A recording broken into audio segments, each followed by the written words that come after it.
Hi, welcome back to Project Parenthood. I am your new host, Chelsea Dorsich, licensed marriage family therapist. I have a private practice in California where I see kids, adolescents, parents, and families. I'm here today to join you on your conscious parenting journey and hoping to bring more curiosity, openness, acceptance, kindness, and non-judgment. My goal is for us to accept what is out of our control, commit to improving our parenting life, and discover better outcomes for our family. Today, we will be discussing our parenting values, one of my favorite topics. We're going to discuss how we choose, acknowledge, and even execute our values into our parenting. Think of values as your heart's deepest, most inner desire of how you want to behave as a human being. How do you want to treat yourself, others around you, the world around you? There are no right or wrong values. The list is infinite. And we're going to focus on our parenting domain, as there can be values across many different categories in your lives. I will include a list of values in the show notes. For today's podcast, I'm just going to read a brief list. And as I do so, I want you to think of this statement. As a parent, I want to be accepting, adventurous, caring, self-caring, compassionate, self-compassionate, encouraging, fair, flexible, kind, loving, mindful and present, playful, protective, respectful, self-respectful, supportive, trustworthy. So another way we can define our values is as a direction.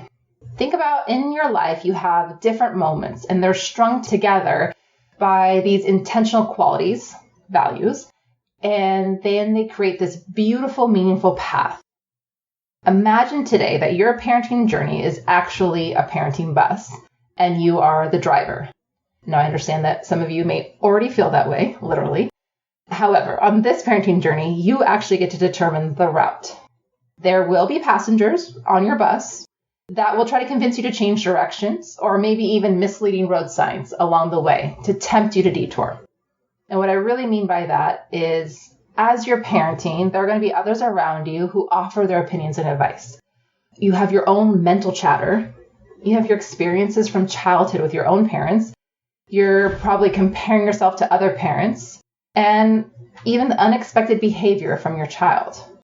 So when you're in situations where you find your children engaging in unexpected or even undesired behavior, or you have friends that are giving their advice on how to handle that situation even, when you approach these situations, have your values in mind. How we react or respond even is in that value direction, that route we already set for our bus. It's actually up to us as parents to set our own direction, just like when you put in the directions in your map app. There will be situations and moments in our parenting journey that alter our direction, but I want you to remember that's temporary. These alternate routes are inevitable.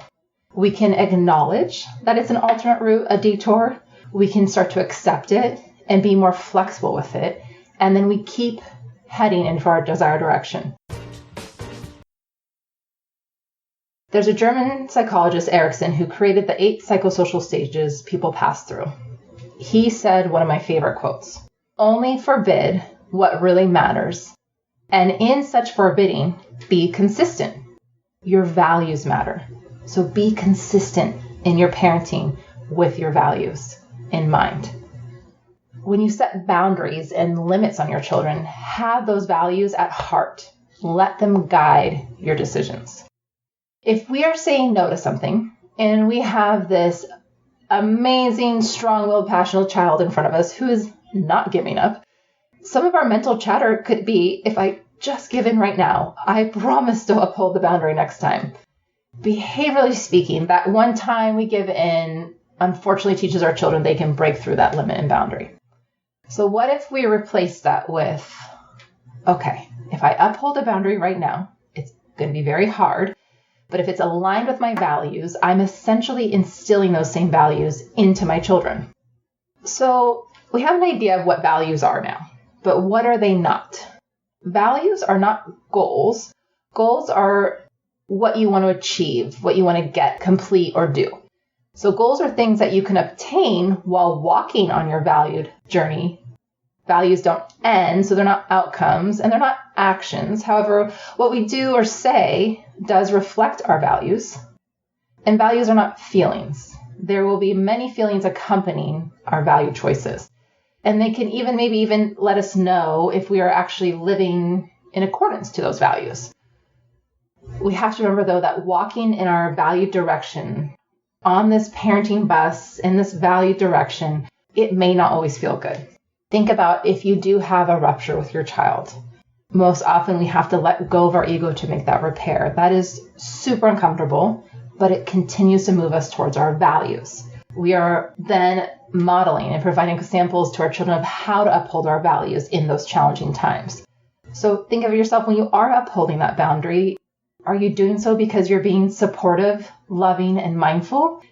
It can still end with our kids crying or upset with us, but when we stick to our values, we can feel more empowered and feel more assurance in those decisions we're making instead of giving into those temptations of the detours. At the end of the day, we are empowered by our parental choices and know that it may just mean that the day is not going to end as we expected or imagined. And that's okay, because living a valued parental journey doesn't mean that our paths are always going to be straight. Obstacles get in the way and they can prevent us from moving in our desired direction. Again, that's temporary. Our attention may wander temporarily, but we can always turn back and head into that desired valued direction. Now, we are going to have quote unquote parenting fails. And our response to those can involve our parental values. So our values not only allow us to see how we failed and maybe detoured off the path, but they actually allow us to get back onto the path. So think of them as maybe essentially this beam of light. So we can always see it from a distance, even through the forest and the trees, and we can figure out a way to get back to it. What I don't want you to walk away with is thinking that these values are another mental hammer that we beat ourselves with or measure ourselves against. If we do wander off our path, we, acknowledge, that we did maybe take a detour or a quote unquote parenting fail. But then just pause, ask yourself, what do you want to be as a parent? How do you want to respond as a parent in response to those values you're holding near to your heart? So you acknowledge your values, you feel the pain, the discomfort of that wrong turn, that detour, and you learn from it, and you make your way back to your desired path. There may be times our values conflict, or it feels like they do, across different categories of our lives, whether it's parenting, self-care, work. So when this happens, I want you to think of this example. Think of a working parent, and they are in the moments just struggling with their frequent absences from home because they have a strong work ethic, but they have this enormous amount of guilt and questioning whether they're doing the right thing. And this struggle actually demonstrates how much they value being with their family. So it's not essentially maybe even a conflict, that more of a dilemma of how do I find balance? So just remembering when you're feeling like you might be having to choose between your parental values and your work values. Maybe you don't. Maybe you can see them side by side and figure out a way to find balance and integrate both. As humans, we have this mental game where we're going to tell ourselves that we win when we get positive outcomes. As a result, our minds will always be evaluating, comparing, predicting, and worrying, especially when we're parenting. Values can't be evaluated, though, because there's nothing missing. Values are actually perfect. In the sense, think of the Latin word per, which means thoroughly, and fect means made. So, we can't maybe call ourselves perfect parents, but our parenting values are in fact perfect.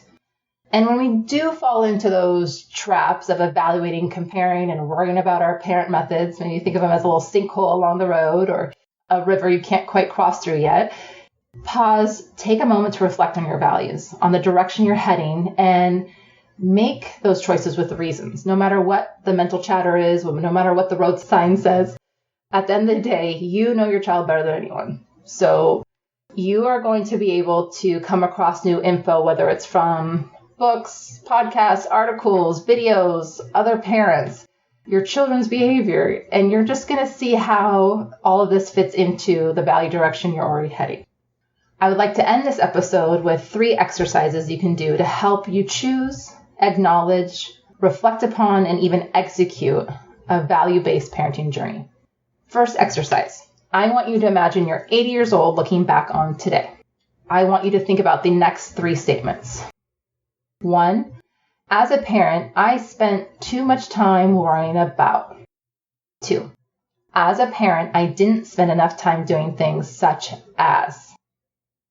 3, if I could go back in time, what I'd do differently is.